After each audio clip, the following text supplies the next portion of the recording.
Have you ever heard of a king whose wisdom was legendary, but whose passion for women led him to ruin? This is the story of Solomon, the wisest, richest, and most powerful monarch in the Bible. Although he made Israel a great nation, his weakness for women eventually led to his downfall. In this video, we will explore Solomon's journey, from his remarkable legacy of wisdom to his tragic fall. Stay with us until the end of the video to learn all the details about this intriguing story. Let's begin our story in ancient Jerusalem in the year 990 BC with the birth of a new prince. His name was Solomon, which means peaceful and friend of God. Solomon was the son of Bathsheba and King David, the courageous shepherd who defeated Goliath. However, his story begins with a dark secret. David's adultery with Bathsheba, who was married to Uriah, a brave soldier. In an attempt to hide his sin, David sent Uriah to the front lines, ensuring he would be killed. However, God did not overlook the king's actions. The death of David and Bathsheba's first child was seen as divine punishment for the adultery. Yet, amidst the pain and repentance, God showed his mercy, and from this reconciliation, Solomon was born, a symbol of peace between heaven and earth. Solomon grew up under the guidance of the prophet Nathan, a wise and enigmatic man who shaped the young prince with deep teachings and divine visions.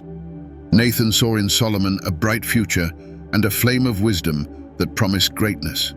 Nathan, the prophet, devised a clever plan, knowing that Solomon was not David's firstborn and that other brothers could claim the throne. Knowing the secret of David's adultery with Bathsheba, Solomon's mother, Nathan used this knowledge to influence the succession. With skill and determination, Nathan began to suggest to David that Solomon was destined to be the next king. In private conversations with the monarch, the prophet used carefully chosen words and prophetic visions to convince David that choosing Solomon was God's will. Gradually, David came to see in his youngest son the promise of a brilliant future. When David fell ill and neared the end of his days, he decided to reaffirm his choice and name Solomon as his successor. Although only 15 years old, Solomon knew that his reign would begin in a time of instability. His father's warnings about possible threats to his power echoed in his mind, prompting him to take decisive measures to secure his rule. Solomon initiated a series of actions to solidify his control. Joab, David's army commander who had supported Adonijah in the struggle for the throne, was one of the first victims of this purge. Next, Solomon eliminated Adonijah, thus removing any threat to his reign. With a strategic vision beyond his years, Solomon focused on strengthening the kingdom's military might and established an alliance with the Pharaoh of Egypt. He married Pharaoh's daughter, sealing a pact that promised to tighten the bonds between the two nations. The union with the Egyptian princess, adorned with silk and jewels, was successful and cemented the alliance. However, Solomon believed that forming alliances with women from powerful kingdoms would be the fastest way to expand his domain. This belief would have consequences in the future. On a quiet night, while resting in his bed, Solomon had a deep and revealing dream. In this dream, God appeared to Solomon and offered him anything he wished. With a humble heart and aware of the great responsibility he bore, Solomon replied, "You have shown great mercy to your servant David, my father, because he walked before you in truth, righteousness, and uprightness of heart with you. Therefore, give your servant an understanding heart to judge your people, that I may discern between good and evil. For who is able to govern this great people of yours?" Solomon's request pleased the Lord, who recognized the purity of his heart and his desire to govern with wisdom. God, pleased with Solomon's request, responded, "Because you have asked for this and have not asked for long life for yourself, nor riches, nor the life of your enemies, but have asked for discernment in administering justice, I will do as you have asked. I will give you a wise and discerning heart, so that there will never have been anyone like you, nor will there ever be." Thus, upon waking, Solomon received the most valuable gift a ruler could wish for, the wisdom and discernment granted by God. This divine encounter transformed Solomon's life, enabling him to lead with unparalleled justice and understanding. His wisdom became famous, attracting visitors from all corners of the world who sought to hear his words and learn from his knowledge. As recorded, all the kings of the earth sought to see Solomon's face, to hear the wisdom that God had placed in his heart. The king's wisdom was widely demonstrated when two women appeared before Solomon, both claiming to be the mother of the same baby. With tears in their eyes and broken voices, each told her version of the story, pleading for justice and recognition of their motherhood. The baby was in the arms of one of the women, and the tension in the throne room was palpable. Solomon, using the wisdom God had given him, listened attentively to both. Then, with a firm voice and a surprising decision, he ordered, "Bring me a sword, cut the baby in two, and give half to one and half to the other." A deep silence fell over the room as everyone awaited the king's decision. The true mother, with a broken heart and evident love, begged, "Oh my lord, give her the baby alive and do not kill him." In contrast, the other woman coldly accepted the division of the baby. Solomon then made his final verdict. "Give the living child to her, and do not kill him. She is the mother." The king's wisdom revealed the truth and ensured the baby's life. The true mother, driven by unconditional love, preferred to renounce her child rather than see him die. News of the judgment quickly spread throughout the kingdom, and the people of Israel were in awe of the king's divine wisdom. As recorded, all of Israel heard the judgment given by the king and stood in awe because they saw the wisdom of God in administering justice. This episode became a lasting example of the discernment and wisdom God had given Solomon. His ability to administer justice with insight and compassion solidified his reign and left a legacy that would transcend generations. However, the people still clung to old traditions, challenging the new era of wisdom that Solomon sought to establish. At that time, the people sacrificed on makeshift high places outdoors because there was not yet a temple dedicated to the Lord.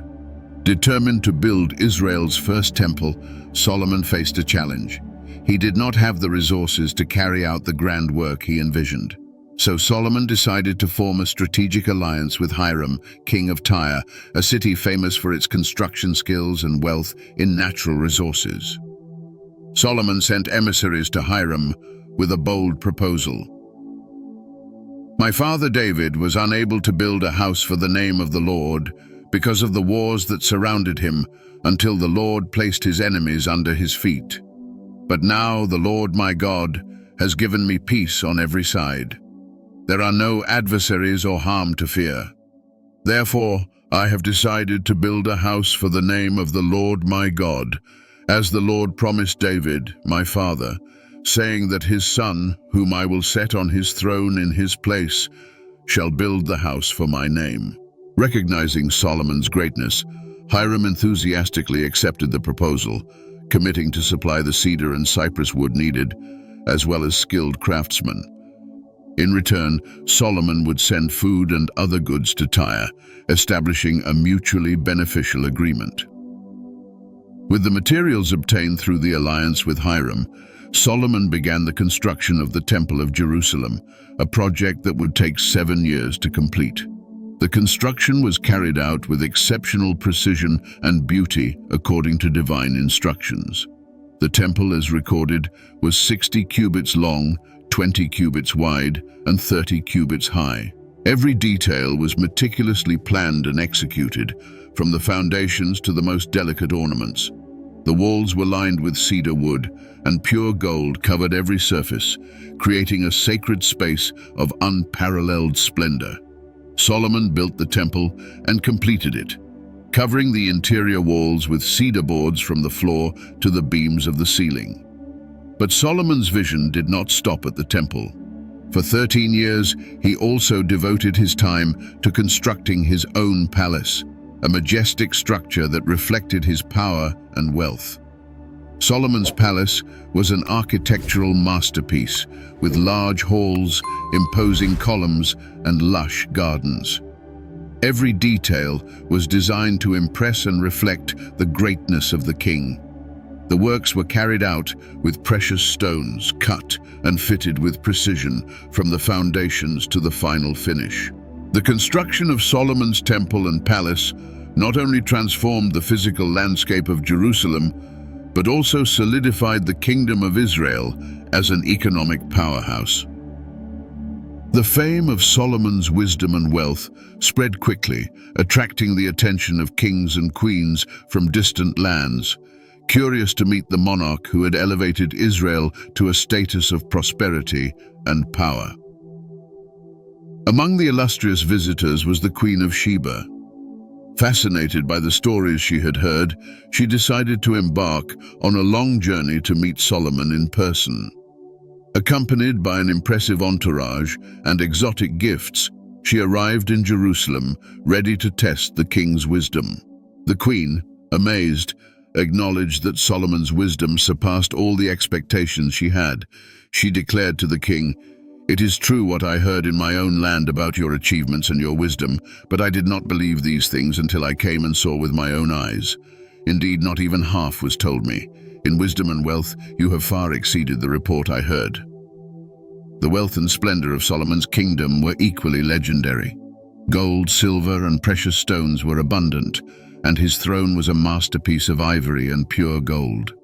Prosperity in Israel was evident in all aspects of life, with commerce flourishing and abundance visible everywhere. All of the king's utensils were made of gold, and silver was of no value during Solomon's reign due to the immense wealth of the kingdom. In addition to being a wise and prosperous king, Solomon also stood out as an inspired writer. His writings, such as Proverbs, Ecclesiastes, and the Song of Songs, became treasures of biblical literature. In Proverbs, he shared practical wisdom and advice that would guide future generations, affirming that the fear of the Lord is the beginning of wisdom, but fools despise wisdom and instruction. In Ecclesiastes, he reflected on the transience of life and the importance of seeking God, summarizing with the end of the matter. All has been heard. Fear God and keep his commandments, for this is the whole duty of man. And in the Song of Songs, he celebrated love and intimacy between a man and a woman, writing, "Set me as a seal upon your heart, as a seal upon your arm, for love is as strong as death. Jealousy is fierce as the grave. Its flashes are flashes of fire, the very flame of the Lord." Although Solomon left a legacy of wisdom and prosperity that transcended generations, he also made a grave mistake. Seduced by foreign women, he ignored God's warnings and accumulated a harem unmatched in history, which would eventually lead to serious consequences for his kingdom.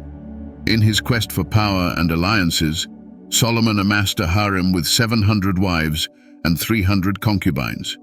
Each woman was a story and a mystery, from Ethiopian princesses to the daughters of pharaohs.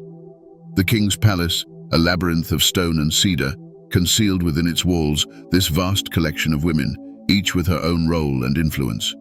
The palace echoed with the laughter, whispers, and songs of the women, who were not mere shadows in the royal backdrop.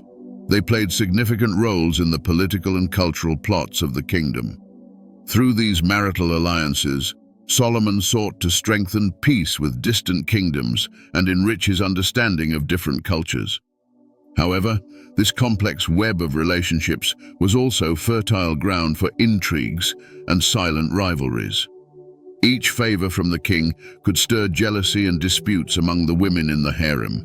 Even more serious, foreign influence brought with it gods and cults that challenged Israel's monotheistic faith. Statues of Ashtoreth and other pagan gods began to appear on high places, and Solomon, absorbed by his alliances, began to stray from the laws of his predecessors. The king, who had built the magnificent temple of Jerusalem, was now erecting altars to foreign gods like Ashtoreth, Milcom, and Molech. Idolatry began to take root in his heart, obscuring the divine wisdom that had once guided him. Faced with Solomon's disobedience, the Lord was angry. The one who had received such wisdom and wealth was now turning his back on his commandments. God warned Solomon about the consequences of his actions, saying that because of his deviation, the kingdom would be divided and given to one of his servants. This warning was a devastating blow to Solomon, for the nation he had united with so much effort and wisdom would soon begin to fragment. Disobedience and idolatry had started to erode the kingdom, and Solomon, who was once an example of wisdom and prosperity, now became a cautionary tale for future generations. As described in Proverbs, one of the books attributed to him, "There is a way that seems right to a man, but its end is the way of death." Solomon's fall, marked by idolatry and disobedience, would serve as a grim reminder of the fragility of wisdom and power when one strays from divine precepts. Solomon's spiritual fragility did not go unnoticed by his adversaries, who emerged both inside and outside his kingdom, eager to exploit his weaknesses. Among these opponents was Jeroboam, a servant of Solomon who, secretly anointed by the prophet Ahijah, was destined to rule over 10 of the 12 tribes of Israel. God had announced the division of the kingdom, and Ahijah gave Jeroboam 10 pieces, symbolizing the 10 tribes he would receive. Thus, Jeroboam rebelled against the king, seeking to seize the throne. The stability and prosperity that had characterized Solomon's reign were now threatened by growing division and conflict. However, in a moment of reflection and repentance, Solomon turned his heart back to God, recognizing the emptiness of his idolatry and the errors of his material desires. This return to God is recorded in his writings, especially in the book of Ecclesiastes, where Solomon shared his search for meaning and purpose in life. In Ecclesiastes, the king describes the transience of human existence with deep melancholy and wisdom, stating that vanity of vanities, all is vanity. His writings became a legacy of his spiritual journey, offering reflection on the futility of material pursuits and the importance of centering life on God. Despite his failures, Solomon's wisdom, as revealed in his texts, offers a lasting message. Only by placing God at the center of our lives can we find true purpose and satisfaction. After 40 years of reign, Solomon passed away, leaving behind a legacy of splendor and wisdom, but also a kingdom on the brink of fragmentation. His son Rehoboam inherited the throne, taking over a kingdom that was already showing signs of division and internal conflicts. Solomon's death marked the end of an era of unprecedented greatness in Israel's history. Despite his mistakes and the consequences of his disobedience, Solomon's legacy endured through his writings and the lessons his life left behind. He continues to be remembered as a king whose wisdom and wealth amazed the world, and whose final repentance underscored the importance of maintaining devotion to God. In addition to biblical narratives, popular tradition added a fascinating element to Solomon's story. According to apocryphal texts and writings such as the Testament of Solomon, the king possessed a magical ring known as Solomon's ring. This ring, supposedly given to him by the archangel Michael, was said to grant Solomon the power to summon, control, and banish demons. Using this power, Solomon supposedly forced demons to perform tasks and assist in the construction of the Temple of Jerusalem, adding a mystical aspect to his already impressive story. The accounts surrounding Solomon's story are filled with symbolism and must be interpreted within their cultural and religious context. Although he was blessed with incomparable wisdom and led Israel into an era of prosperity, Solomon strayed from the right path by succumbing to the influence of foreign women and pagan gods. His story teaches that even the greatest leaders can fail, but there is always room for repentance and a return to true faith in God. Therefore, this narrative, rich in wisdom and warning, invites us to reflect on our own spiritual journey and to find strength and purpose in the continuous pursuit of a life aligned with eternal values. If you enjoyed this story, like the video, subscribe to our channel, and leave your comments so we can know your opinion about this video. God bless you, and see you next time.